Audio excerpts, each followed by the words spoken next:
السلام علیکم ناظرین، نیوز آئی کے ساتھ میں ہوں افتخار شیرازی۔ آج کے پروگرام میں ہماری مہمان شخصیت وہ ہیں جو پاکستان کے اس سیاسی قبیلے سے تعلق رکھتی ہیں جنہوں نے اب تک پاکستان کے سیاسی منظرنامے پہ بہت ساری اچھی اور بری باتیں ہوتی دیکھی ہیں۔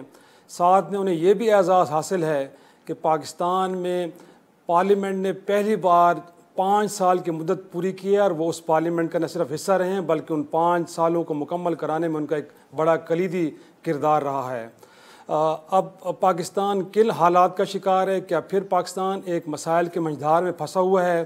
اور ان مسائل سے نکلنے کے لیے پاکستان کی ترجیحات کیا ہونی چاہیے؟ پاکستان کو اپنے آپ کو اگین ایک پرائڈ فل ملک بنانے کے لیے کیا کرنا چاہیے؟ یقینی طور پہ لوگ جاننا چاہیں گے کہ ایسی شخصیات کوئی راہ دکھلائیں، کیونکہ اب تک کوئی راہ سجائی نہیں دے رہے کہ کیا کیا جائے۔ یقینی طور پہ میری مراد پاکستان کی ایک اہم جماعت عوامی نیشنل پارٹی کے سربراہ اسفندیار ولی خان صاحب سے ہے۔ بہت شکریہ سر، آپ نے ہمیں وقت دیا اور ناظرین کے لیے اپنے خیالات لے کے آئے۔ سر شروعات کریں گے ہم سر، آج جو سب سے بڑا اہم مسئلہ پاکستان کے سیاسی منظرنامے پہ چل رہا ہے وہ ہے کرپشن کا۔ پاناما لیکس کو لے کے پارلیمانی کمیٹی بن گئی ہے، کیا لگتا ہے آپ اس سارے پروسیس کو سپورٹ کرتی ہے این پی بھرپور طریقے سے؟ ہم بالکل پروسیس کو تو سپورٹ کرتے ہیں، اور یہ ہے کہ ایک تاثر جو دیا جا رہا ہے کہ اختلاف ہے، وہ بھی اگر صرف اس زاویے سے آپ دیکھیں کہ کیا ساری political parties parliamentary committee 40 ORs کے ممبرز ہیں کہ نہیں ہیں؟ صحیح ہیں، ایسا ممبرز تو ہیں، ممبرز تو ہیں بالکل، مطلب انہوں نے پھر کچھ ریکمینڈ کرنا ہے۔ صحیح۔ اب اس سے پہلے ہمیں تو کافی دوست برا بلا بھی کہتے ہیں جب اب کہتے ہیں کہ نہیں یار اس وقت استعفیٰ کی بات نہ کرو، تو اصل میں وہ بھی تو یہی کہہ رہے ہیں، کیونکہ جب TOR کمیٹی میں بیٹھ گئے ہیں اور TORs بنیں گی، اس کے بعد کمیشن بنے گا، کمیشن پر فیصلہ کرے گا کہ اس نے استعفیٰ دینے کہ اس نے استعفیٰ نہیں دینا۔ تو کمیشن کو ڈکٹیٹ کرنا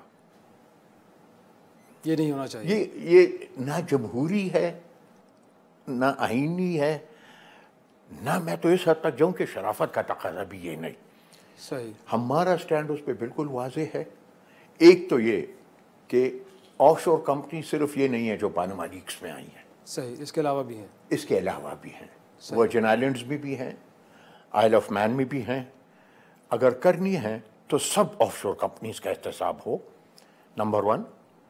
نمبر 2 کہ جنہوں نے کروڑوں بھی نہیں اربوں روپے قرضے لے کے معاف کروائے، ان کا بھی احتساب ہونا چاہیے، ان کا بھی احتساب ہونا چاہیے۔ صحیح۔ سب سے بڑا کرپشن تو اس ملک میں افغان جہاد کے وقت ہوا، صحیح، کہ جب ارب نہیں کربوں ڈالرز آئے، کہاں گئے؟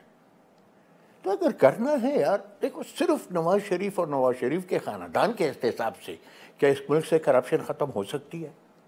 یقیناً آپ جو کہہ رہے ہیں کہ مجموعی طور پہ ہونا چاہیے، ہم کہتے ہیں ایک ایسا مضبوط احتسابی ادارہ بنایا جائے جس پہ کسی کا کچھ اثر نہ ہو، اور جو اکراس دا بورڈ سب لوگوں کا۔ لیکن خان صاحب اسے کیسے غیر سیاسی بنائیں گے کہ سیاسی اثر نہ ہو اس پہ؟ دیکھو ایک یہ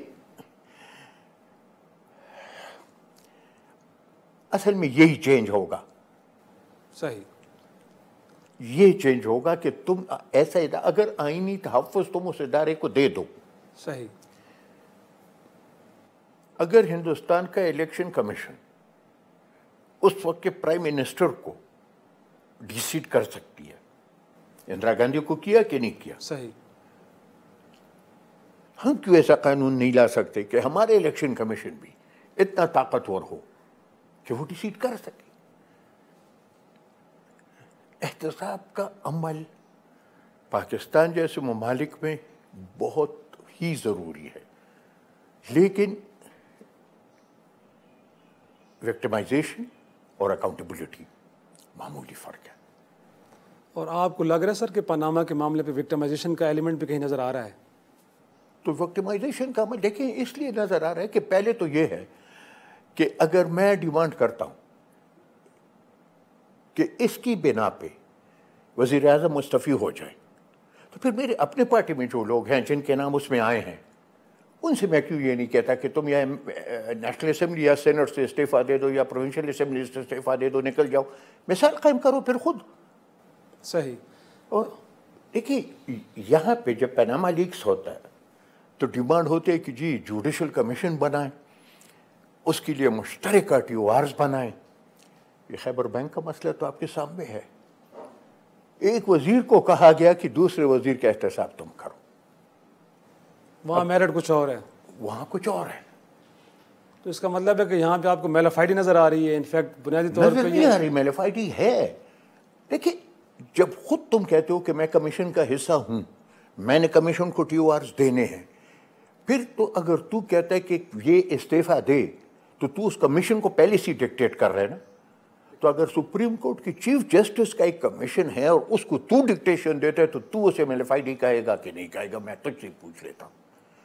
لیکن سوال تو پیدا ہوتا ہے، سوال کا بہت بڑا کویسچن مارک ہے. لیکن خان صاحب ترجیحات کے حوالے سے اگر خان صاحب یہ فرما رہے عمران خان کہ نواز شریف کی فیملی سے شروع ہونا چاہیے، تو سپریم کورٹ نے بھی جو جوابی خط لکھا ہے اس میں بھی کہا گیا ہے کہ کچھ لوگوں کے نام دیں. تو کچھ لوگوں کے نا. اب اس نے یہ تو نہیں کہا کہ تم نواز شریف کے خاندان کے نام دو. صحیح. لیکن آپ نہیں سمجھتے کہ اخلاقی طور پہ پرائم منسٹر کا سب سے پہلے باری ان کی ہونی چاہیے؟ کیونکہ اخلاقی طور پہ میں یہ نہیں کہہ رہا. صحیح. اس پہ میرا جھگڑا نہیں. صحیح.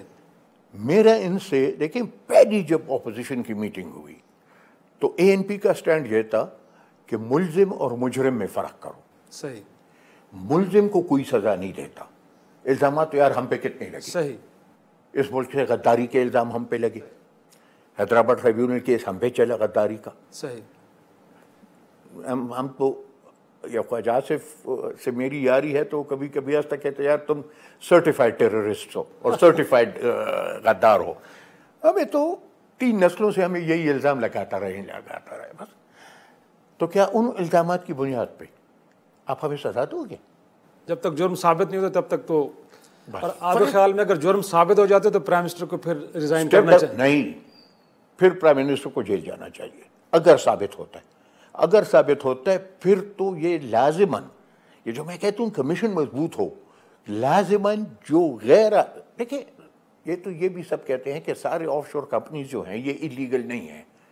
کچھ لیگل بھی ہیں. کچھ لیگل بھی ہیں. اگر انلیگل ثابت ہو تو انلیگل والوں سے تو چاہیے پھر اس کو صرف ریزائن نہ کرے یار، اس کے پیسے بھی تو واپس لے آؤ پھر ملک کے لیے. صحیح. پچھلے دنوں سر آپ نے ایک بات یہ بھی کی خان صاحب کہ یہ تخت اسلام آباد اور تخت لاہور کی، تخت لاہور تو بڑی نون ٹرم ہے، یہ تخت اسلام آباد کی ٹرم آپ پہلی بار لے کے آئے ہیں. نہیں میں تو شاید آپ نے پہلی بار سنو، ہم تو شروع سے یہی کہہ رہے ہیں. میں ایک بات آپ سے پوچھتا ہوں، دھرنا جو یہاں ہوا وہ تخت پشاور کے لیے تھا، تخت لاہور کے لیے تھا کہ تخت اسلام آباد کے لیے تھا؟ پتہ نہیں. اب تھرڈ امپائر کی بات لوگ کرتے تھے تو شاید. آج جو کہا جاتا ہے کہ جی نواز شریف استعفیٰ دے، محدود کرتے ہیں صرف ایک بندے پہ. صحیح. -1. تو -1 سے تیرا تو کیا مراد لے گا؟ کیا یہ نہیں ہے کہ یہ تخت اسلام آباد کی لڑائی ہے اور تخت مملکت پاکستان کی لڑائی نہیں، صرف تخت کے لیے لڑائی ہو رہی ہے؟ ہم تو کھلے عام کہتے ہیں، کوئی جو برا مانتا ہے برا مانے، اچھا مانتا ہے اچھا مانے. آپ کو لگتا ہے سر کہ ان کے پھر کوئی سیاسی عزائم ہیں؟ جنرل راحیل کے آپ کو کوئی سیاسی عزائم نظر آتے ہیں؟ جی جنرل راحیل کے آپ کو کوئی میں نے یہ نہیں کہا میں نے. صحیح. میں نے تو دھرنے والوں کی مثال دی آپ کو. یہ بات جو میں کہتا ہوں یہ میں اس کانٹیکسٹ میں کہتا ہوں. صحیح. کہ وہاں لوگ یعنی کل حکومت کا ایک ایم پی اے رولنگ پارٹی کا اسمبلی میں اٹھا کہ جی 3 سال ہوئے ہماری حکومت بنی، ایک پل تھا میرے حلقے میں جو سیلاب میں گیا تھا، جو کام اس پل پہ پچھلی حکومت کے دوران ہوا اس کے بعد ایک اینٹ وہاں نہیں لگی. اب یہ اپوزیشن والا ممبر نہیں ہے، یہ گورنمنٹ کا ممبر ہے. صحیح. اس کی فکر ان کو نہیں. صحیح.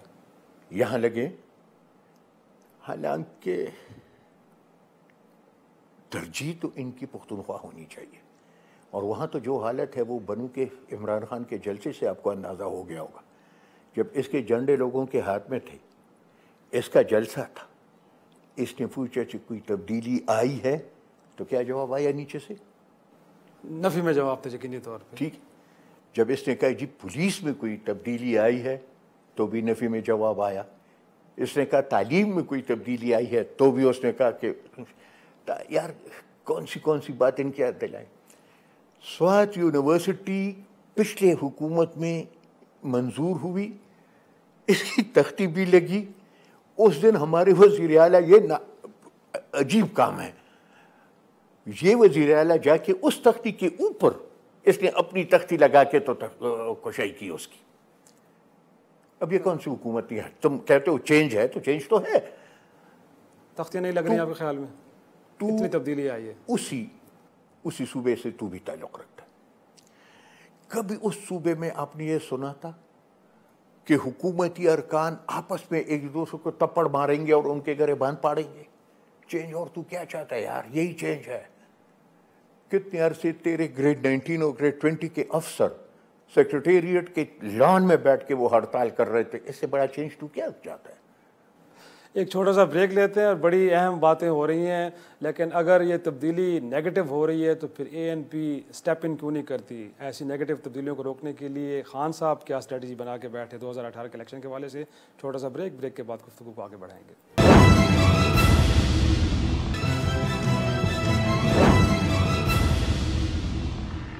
پروگرام میں ایک بار پھر خوش آمدید. خان صاحب، انفیکٹ آپ نے بڑی الارمنگ سچویشن خیبر پختونخوا میں ایک پورٹرے کی ہے کہ وہاں پہ کچھ ٹھیک نہیں ہو رہا، لیکن اگین ہم دیکھتے ہیں کہ آپ کی پارٹی سمیت دیگر جماعتیں بڑی مطمئن بیٹھی ہیں. ایون کہ ان کا جو کولیشن پارٹنر ہیں جماعت اسلامی، وہ بھی کرپشن کے خلاف ٹرین مارچ شروع کر رہے ہیں، بٹ وہاں پہ جو نیگیٹیوٹی ہو رہی ہے اس کو تو وہ بھی ہائی لائٹ نہیں کر رہے. دیکھیے بات یہ ہے نا، ہر ایک حکومت کے صحافت سے آپ کب سے وابستہ ہیں؟ 25 برس ہو گئے سر. 25 برس ہو گئے. ان 25 برسوں میں میرے خیال یہ پہلی مرتبہ ہے کہ کسی سٹنگ گورنمنٹ پہ اس طریقے کے الزامات عائد ہوتے ہیں جیسے اب ہو رہے ہیں. کہ ورنہ عام طور یہ ہوتا ہے کہ حکومت جب چلی جاتی ہے تو اس کے قصے لوگ شروع کرتے ہیں، جی یہی کیا تھا یہی کیا تھا. اے این پی سے زیادہ خیبر پختونخوا کی اونرشپ کس کے پاس ہے سر؟ آپ تو سن آف دا سوائل ہیں. اگر آپ کے صوبے کے ساتھ اتنا بڑا ظلم ہو رہا ہے تو اے این پی تو ہمیں احتجاج کرتی نظر نہیں آ رہی. خان صاحب تو یہاں پہ ٹف ٹائم دے رہے ہیں نون لیگ کی گورنمنٹ کو، بٹ ادھر تو کوئی ٹف ٹائم نہیں دیا جا رہا. اصل میں میڈیا میں بھی ایک پرابلم ہم لوگوں کو، پولیٹیکل ورکرز کو، ایک گلا میڈیا سے بھی ہے. جی جی. کہ پنجاب کی خبر پشاور کی میڈیا میں نہیں آتی، صحیح. پشاور کی خبر کراچی کی میڈیا میں نہیں آتی. میڈیا بھی تقریباً پروونشنلائزڈ ہو گئی ہے. ریجنل اپروچ آپ کے خیال میں؟ بالکل ریجنل اپروچ ہے. اور پھر جو ایشوز آپ کے نزدیک اہم ہوتے ہیں انہیں آپ اجاگر کر دیتے ہیں. اب بھی کئی چینلوں میں، کل بھی ایک چینل پہ غداری اور غدار ابن غدار کا قصہ چل رہا تھا. صحیح. مجھے وہ ایک شعر یاد آیا، اردو تو میری اتنی اچھی نہیں لیکن ایک شعر یاد آیا کہ گلستان کو جو خون کی ضرورت پڑی سب سے پہلے ہی گردن ہماری کٹی. اب یہ کہتے ہیں ہم سے یہ اہل وطن، یہ چمن ہے ہمارا تمہارا نہیں. کوئی بندہ مجھے بتائے جس نے اے این پی کے ورکرز جتنی خون دیا ہو اس ملک کے لیے. یقیناً دو جماعتوں کا نام لیا جاتا ہے، پیپلز پارٹی کا نام لیا جاتا ہے یا اے این پی کا نام لیا جاتا ہے، کہ جنہوں نے یقینی طور پہ اپنے لوگوں کے 850 انکلوڈنگ میرے MNAs, MPAs, including میرے منسٹرز، 750 سے زیادہ میرے ورکروں نے قربانی دی. کس لیے دی؟ ایک سوچ کے لیے دی، ایک فکر کے لیے دی. اور جس وقت ہم اس سوچ کے خلاف لڑ رہے تھے باقی سب خاموش تھے. اب وہ جو فارسی میں کہتے ہیں کہ ہر چدانا کند نہ تھا لے ایک بات از خرابی ہے بسیار. اب ہر ایک چیخ رہا اور چلا رہا ہے کہ نہیں یہ غلط ہے. لیکن اصل لڑائی تو اس وقت ہم نہیں کی. آپ کو کیا لگتا ہے انفیکٹ فوج کی سوچ میں بدلاؤ آ گیا؟ وہ جو پہلے گڈ طالبان اور بیڈ طالبان کی بات ہو رہی تھی اب سب کو ایک آنکھ سے دیکھا جا رہا ہے، اور پاکستان کم از کم دہشت گردی کے معاملے پہ ایک بات بتاؤں آپ، یعنی یہ جو نیتوں پہ شک کرنا ہے نا یہ ٹھیک نہیں. صحیح. کتنے فوجی خود شہید ہوئے ہیں تم مجھے بتاؤ. یقیناً ہزاروں کی تعداد میں. ہزاروں کی تعداد میں فوجی شہید ہوئے ہیں. جہاں پہ ہم سے کمزوری ہو رہی وہ یہ تھی کہ جب اس میں آرمی پبلک اسکول پہ حملہ ہوا اس کے بعد جو اے پی سی بیٹھی اور انہوں نے نیشنل ایکشن پلان دیا. وہ نیشنل ایکشن پلان 2 حصوں پہ تھا. ایک وہ حصہ تھا جو آرمی نے اور آرم فورسز نے اپنا فیصلہ کرنا تھا اور انہوں نے اس پہ کام کرنا تھا, اور ایک سویلین سائڈ. بالکل. اگر سویلین سائڈ پہ بھی اسی طرز سے عمل ہوتا ہے نیشنل ایکشن پلان پہ, میں صاف کہتا ہوں, میں اور یہ نہیں میں ایک حکومت کی بات نہیں کر رہا, میں سب کی بات کر رہا ہوں. اچھا, چاروں صوبوں کی بات کر رہے ہیں, مرکز کی بات کر رہے ہیں. اگر ہمارے سویلین گورنمنٹس بھی نیشنل ایکشن پلان پہ اتنے ہی دلچسپی سے کام کرتے تو میرے خیال آج حالات کچھ اور ہوتے. تو پھر تو خان صاحب لوگ ٹھیک کہتے ہیں کہ اس ملک میں مسائل کے سب سے بڑا وجہ سیاستدان ہے, اور ڈیلیوری نہیں کر پاتے. ٹھیک کرتے ہیں لوگ. نہیں, بات یہ نہیں ہے. ڈیلیوری دیکھیں, ایک تو یہ ہے کہ کوئی چھوڑے تو یہ تو ڈیلیور کرے. اب اگر حقیقت میں آپ دیکھیں تو بنیادی طور پہ جتنی ڈیلیوری پچھلی مرکزی حکومت نے دی, حالانکہ کتنے مسئلے ان کے ساتھ ہوئے وہ بھی آپ کو پتہ ہے, میں نہیں جانا چاہتا اس تفصیل میں, لیکن بہت سے ایسی ایشوز جو سن 47 سے انریزولو پڑے تھے اور جس پہ لڑائی مار کٹائی ہوا کرتی تھی, وہ سب ایشوز اتفاق رائے سے حل ہوئے کہ حل نہیں ہوئے. یقیناً یہ نہیں ہے کہ کوئی ڈیلیور نہیں کر سکتا, بات یہ ہے کہ اسپوائلرز بہت ہیں, اور وہ اسپوائلرز جو ہیں وہ پھر کام خراب کر دیتے ہیں. ایک چھوٹا سا بریک, اور بریک کے بعد یقینی طور پہ یہ قوم جاننا چاہے کہ اسما جار ولی خان صاحب جیسے بڑی شخصیت سے کہ اسپائلرز ہیں کون, اور اگین پاکستان کو ٹھیک ٹریک پہ ڈالنے کے لیے ترجیحات کیا ہونی چاہیے. ایک چھوٹا سا بریک.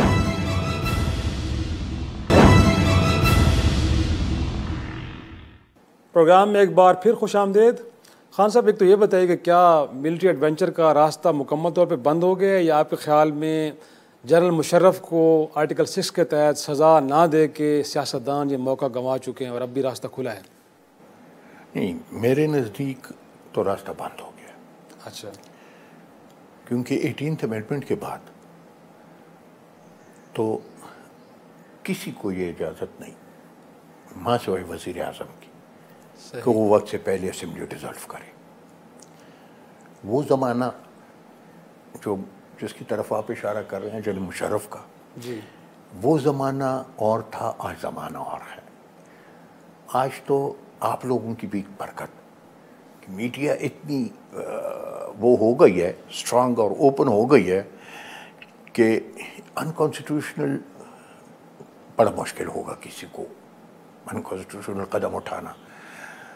اور نہ مجھے جو موجودہ آرمی چیف ہے اس پہ یہ شک ہے کہ وہ کوئی اگر ایک بندہ خود کہتا ہے کہ یار میں نے ایکسٹینشن نہیں لینی. صحیح.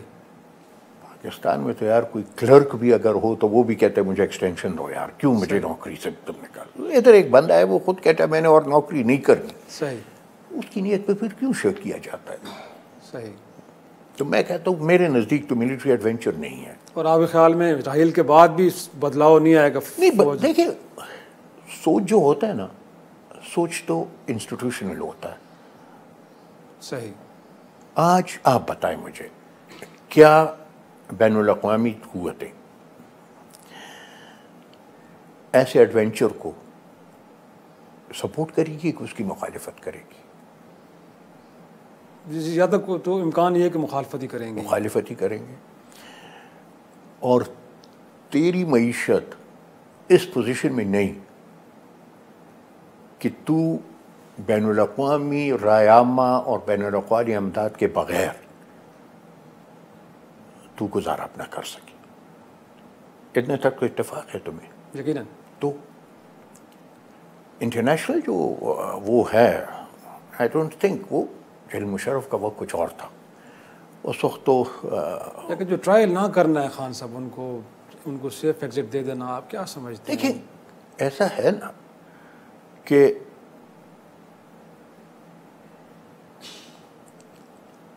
ایک حد تک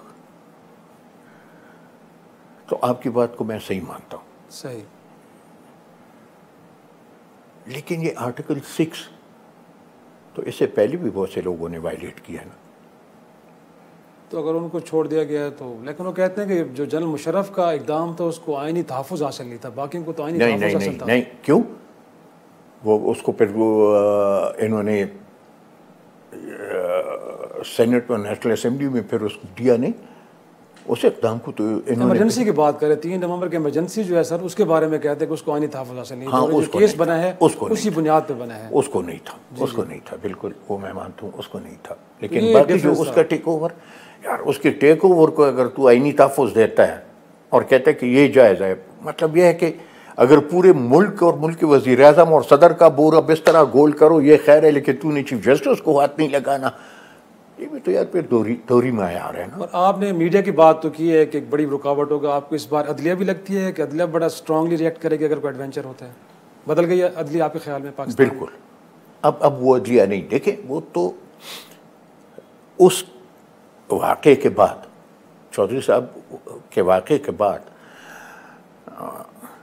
حالانکہ ہمارے ذاتی گلے شکوے ہوں گے، صحیح، کہ اس کے لیے تو آپ کو پتہ ہے کہ سول سوسائٹی نے بھی تحریکیں چلائیں، پولیٹیکل پارٹیز نے بھی تحریکیں چلائیں. 12 مئی کو کراچی سے کتنے جنازے ہم نے اٹھائے. افتخار چودھری صاحب سے پھر یہ گلا ہے کہ وہ شکریہ ادا کرتے تو صرف وکیلوں کا ادا کرتے، حالانکہ اس کی موومنٹ وکیلوں نے صرف نہیں چلائی تھی. اگر آپ ان دنوں اسلام آباد میں تھے تو ہم روزانہ پیشی پہ وہاں جا کے تو سپریم کورٹ کے سامنے جتنی بھی پولیٹیکل پارٹیز تھیں سب جا کے وہاں کھڑے ہو کے تو احتجاج کرتی تھی. تو یقینی طور پہ سب ان کے ساتھ تھے، لیکن اگین وہ بھی ان کے سیاسی مستقبل کو بھی آپ کیسے دیکھتے ہیں اس پہ بھی بات کریں. کہ چھوٹا سا بریک لیتے ہیں ناظرین، بریک کے بعد آگے گفتگو کو آگے بڑھائیں گے.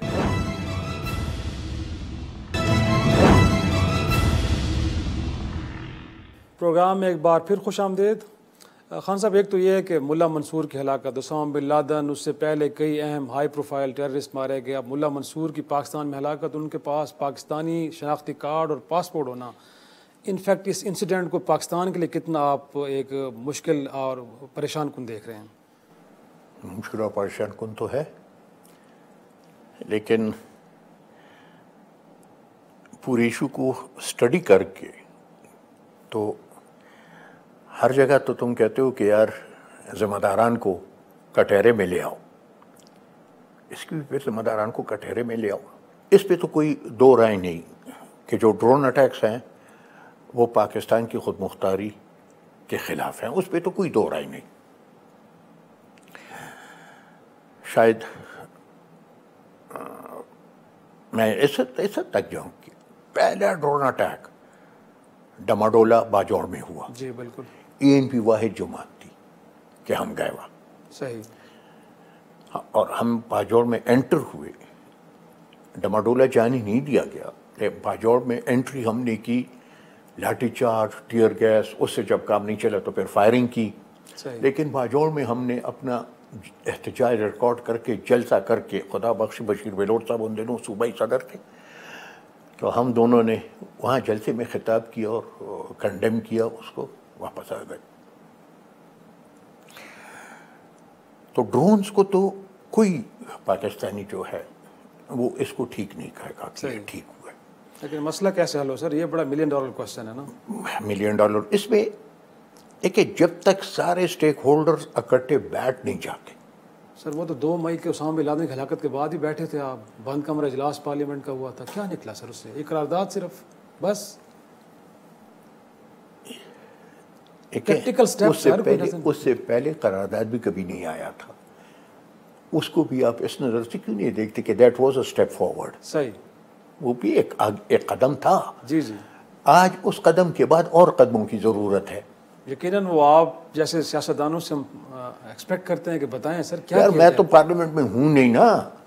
اب پارلیمنٹ کے اپنے ممبرز ہیں، بیٹھ کے ان کو ذرا سجیسٹ تو کر سکتے ہیں آپ. نہیں، وہ تو میں اپنے پارٹی، بالکل اپنے پارٹی کے MNAs کو تو یا سینیٹرز کو تو ہم بریف کر لیتے ہیں کہ بھئی یہ ایشو ہے، یہ اسٹینڈ ہے، وہ تو ہم کرتے ہیں. لیکن آپ کے خیال میں ایسے موقع پہ آصف زرداری صاحب جیسے سیاستدانوں کو ملک کے اندر نہیں ہونا چاہیے تھا سر؟ وہ کس خوف کے تحت باہر بیٹھے ہیں؟ یار ہم جو بیٹھے ہیں تو کیا کیے، یہ بھی تو کوئی پوچھے. صحیح. دیکھیں، شخصیات جو لیڈرشپ ہے، الطاف بھائی کتنے عرصے سے لنڈن میں بیٹھے ہیں، وہاں سے بیٹھ کے پارٹی چلا رہے ہیں، اور ایم کیو ایم کو ٹھیک ٹھاک چل رہا ہے، ایم کیو ایم کی ٹھیک ٹھاک نہیں چل رہا. زرداری صاحب تو چیئرمین ہے بھی اب نہیں، اب تو بلاول چیئرمین ہے. بلاول یہاں بیٹھا ہے، جلسے کر رہے، جلوس کر رہے. ایک خان صاحب یہ بھی کہا جاتا ہے کہ پاکستان پیس پروسیس میں ایک لیڈنگ رول میں ہے اور بنیادی طور پہ اس کو خراب کرنے کی کوشش کی جا رہی ہے. وزیر داخلہ نے بھی کہا کہ ملا منصور تو مذاکرات کے حامی تھے، پہلے اجلاس میں مان بھی گئے تھے کہ کابل کو فری وار زون قرار دیتے ہیں.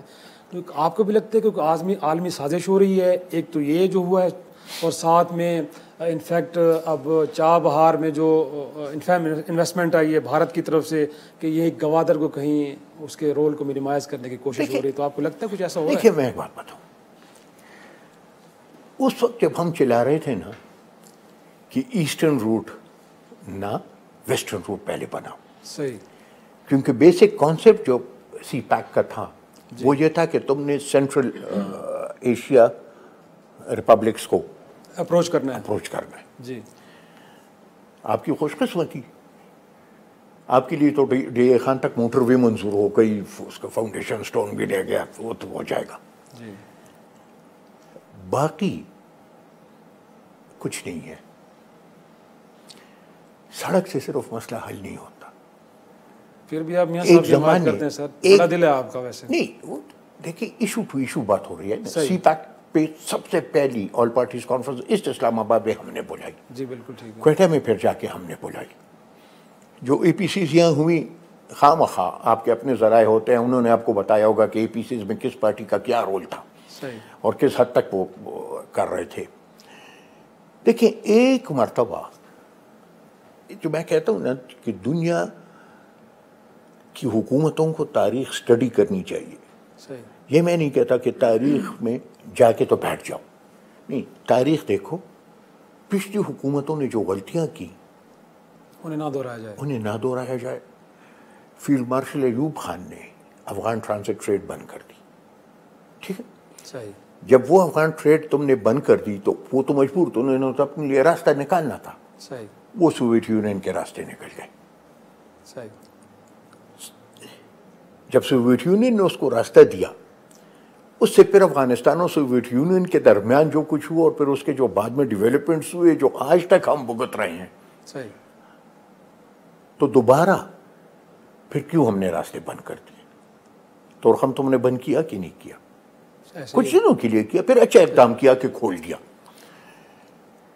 تو لازماً افغانستان اور سینٹرل ایشیا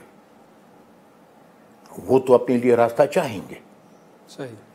تو جب تم راستہ نہ دو تو کہیں سے تو لینا انہوں نے، تو فائدہ تو اب تو میرے خیال کہ 50% سے زیادہ جو فائدہ ہمیں گوادر سے ہونا چاہیے تھا. کیونکہ یہ تو صرف چائنا کی بات نہیں تھی نا. جی. چائنا کے ساتھ ساتھ ریجنل، اگر آپ کو یاد ہو تو ہر ایک بندہ جب اٹھتا تھا، ہمارے جو پلاننگ منسٹر صاحب ہیں احسن اقبال صاحب جینیس اپنے آپ کو کہتے ہیں، وہ بھی جب اٹھتا تھا تو وہ کہتا تھا کہ دس از اے ریولیوشن ان ریجن، اقتصادی انقلاب آئے گا پورے ریجن میں. اب وہ موقع گنوا چکے آپ کے خیال میں؟ ہم میرے خیال میں آپ گنوا چکے، کیونکہ افغانستان نے تو آلریڈی ریلوے لائن ایران کے سرحد تک پہنچا دی اپنی. تو آپ کے خیال میں اب ایران بھی ہم سے دور ہو گیا؟ انفیکٹ اگر وہ ایران یار جب تم